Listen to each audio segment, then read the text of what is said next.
Nếu có một món ăn mà chỉ cần nhìn qua nồi là người ta biết nó không sinh ra theo kiểu kịch bản chuẩn thì đó chính là lẩu Thái. Bởi vì rất nghịch lý, món lẩu nổi tiếng gắn với Thái Lan lại không hề tồn tại trong truyền thống ẩm thực của người Thái cổ.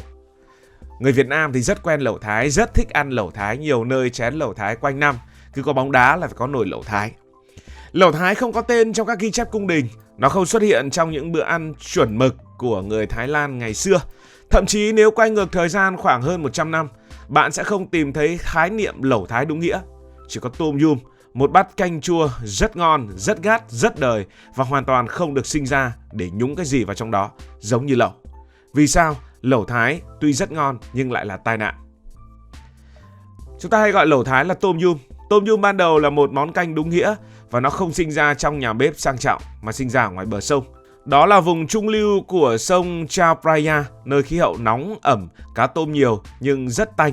Người dân buộc phải nghĩ ra cách nấu ăn để vừa dễ kiếm nguyên liệu, vừa ngon và an toàn cho cơ thể. Không có tủ lạnh, không có đá, không có kỹ thuật bảo quản. Họ dựa hoàn toàn vào những gì thiên nhiên cho sẵn. Sả mọc đầy bờ, giềng đào sau vườn, lá chanh rụng quanh nhà, ớt trồng đâu cũng lên. Những thứ ấy có điểm chung là mùi rất mạnh, tinh dầu cao, có tính kháng khuẩn tự nhiên.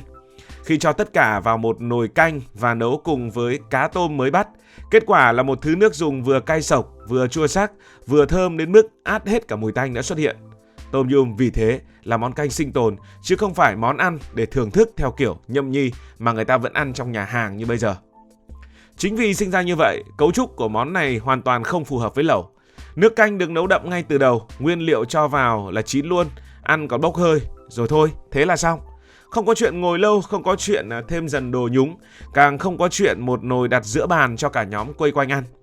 Người Thái có truyền thống ăn cơm với nhiều món nhỏ, mỗi món có một vai trò, canh là canh, không phải là thứ trung tâm của bữa ăn. Bởi vậy nếu xét về tiêu chuẩn thuần túy văn hóa, tôm yum mà biến thành lẩu là một điều rất sai với người Thái. Và cái sai đó bắt đầu từ những sự va chạm văn hóa rất bình thường.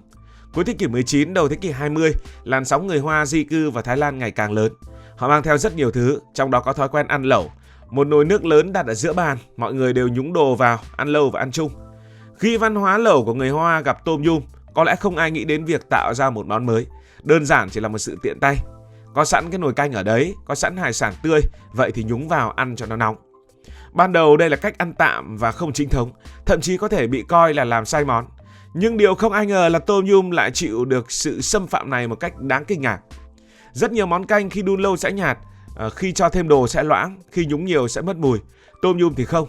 Gia vị nền của nó mạnh đến mức nước càng sôi mùi càng bung, càng nhúng nhiều hải sản nước càng ngọt. Vị cay không biến mất mà chỉ được làm tròn lại. Đây là một ưu điểm hiếm hoi và chính ưu điểm này đã khiến tai nạn bắt đầu chuyển hướng.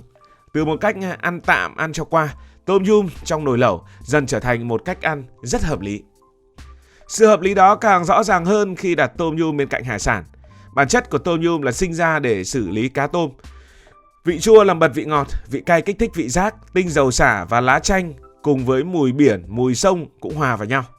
Khi mà lẩu nhúng thì cần nguyên liệu tươi, ít tẩm ướt, thì tôm yum chính là thứ nước dùng gần như hoàn hảo. Không cần phải chuẩn bị cầu kỳ, không cần nước chấm phức tạp, chỉ cần nhúng lên là chén được ngay. Từ đây, tôm yum không còn là nạn nhân của lẩu nữa mà bắt đầu trở thành một kiểu lẩu mới. Tuy nhiên, bước ngoặt thực sự chỉ xảy ra khi nền ẩm thực Thái Lan đi ra thế giới. Khi người Thái mở nhà hàng ở nước ngoài, họ đối mặt với một bài toán rất thực tế. Cần những món ăn khiến khách ngồi lâu, đi đông, gọi nhiều, nhớ mãi, bán thế mới lãi được chứ. Tôm yum nguyên bản là canh, ăn rất nhanh, gọi một bát là xong. Nhưng bây giờ, nó mà là lẩu thì sẽ khác. Lẩu giữ được khách ở lại, tạo không khí quây quần, khiến người ta gọi thêm đồ nhúng và gọi thêm đồ uống. Và thế là tai nạn này đã được hợp thức hóa. Tôm yum chính thức được đẩy vào vai trò nước lẩu, không phải vì truyền thống mà vì hiệu quả. Ở giai đoạn này nó lại trải qua một biến đổi nữa. Bản gốc của nó cay và chua rất gắt. Nhiều người phương Tây hoặc Đông Á lần đầu ăn xong bị sốc, cay lè lưỡi không ăn nổi. Để món này được sống ở thị trường quốc tế, người ta bắt đầu đổ thêm nước cốt dừa. Đây là một chi tiết cực kỳ thú vị, bởi nước cốt dừa ban đầu cũng không hề có trong tôm yum cổ. Nó xuất hiện như một động tác ngoại giao ẩm thực, làm mềm vị, làm nước tròn, giảm sốc, nhưng vẫn giữ được mùi nền. Nhờ đó lẩu Thái trở nên dễ ăn hơn và quan trọng nhất là bán được rất nhiều người.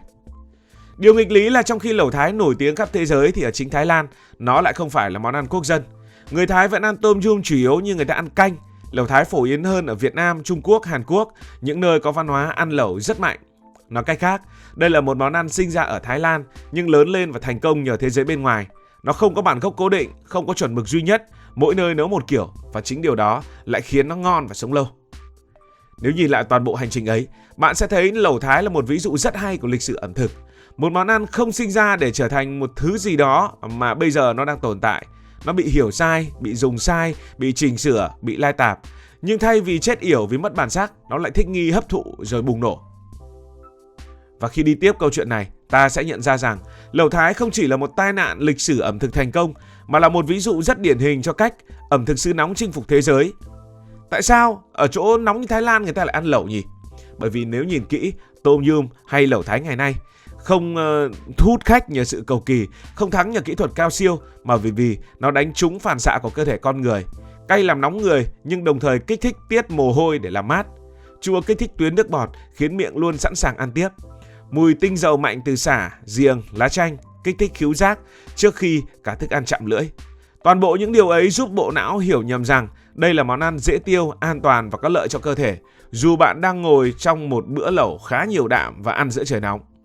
Chính vì thế khi Tom Yum bị đưa vào nồi lẩu, nó không hề bị phản kháng. Ngược lại, nó phát huy tối đa thế mạnh. Trong một nồi nước dùng đun liên tục, Tom Yum không sợ bị mất mùi. Gia vị của nó không dựa vào chất béo nên không bị ngấy. Nó không dựa vào xương hầm hàng giờ nên không cần bếp một cách phức tạp. Càng sôi càng thơm, càng đông người ngồi ăn càng ngon. Đây là điều mà rất ít loại nước lẩu làm được. Cái hay nữa của lẩu Thái đó là người ta có thể biến tấu theo kiểu nào cũng được. Đây là một điểm rất thú vị so với nhiều món được coi là quốc hồn quốc túy khác. Sushi của Nhật rất khó thay đổi mà không bị phản đối. Pizza của Ý dù đã toàn cầu hóa nhưng người Ý vẫn phân biệt rất rạch ròi đâu là pizza đúng chuẩn của mình. Phở Việt Nam cũng đang đi theo con đường đó phải chuẩn Việt Nam. Còn lẩu Thái thì không. Nó mở cửa, ai cũng được, ai thêm cái gì cũng được, ai nếm cái gì cũng được, ai xử lý như thế nào cũng được.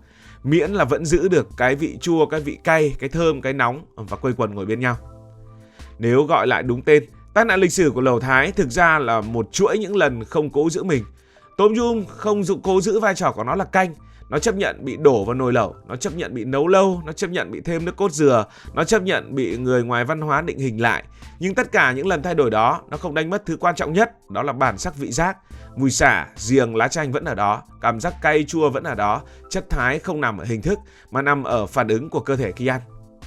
Cho nên, nếu phải kết lại câu chuyện này bằng một hình ảnh, thì lẩu Thái giống như một con thuyền. Nó xuất phát từ bờ sông Chao Phraya, ban đầu để chở người qua ngày. Trên đường đi nó va chạm, bị sửa, bị thay ván, bị lắp thêm mái. Đến lúc cập bến thế giới, không còn ai nhớ hình dạng ban đầu của nó nữa. Nhưng điều quan trọng là con thuyền ấy vẫn nổi, vẫn chở người và vẫn được gọi tên. Từ một món canh mà cuối cùng nó lại trở thành một món lẩu nổi tiếng ở trên thế giới. Cảm ơn vì đã quan tâm theo dõi câu chuyện này. Nếu cảm thấy thú vị, bạn có thể nhấn nút đăng ký kênh, bật chuông thông báo và chia sẻ. Còn bây giờ thì xin được nói lời chào, tạm biệt.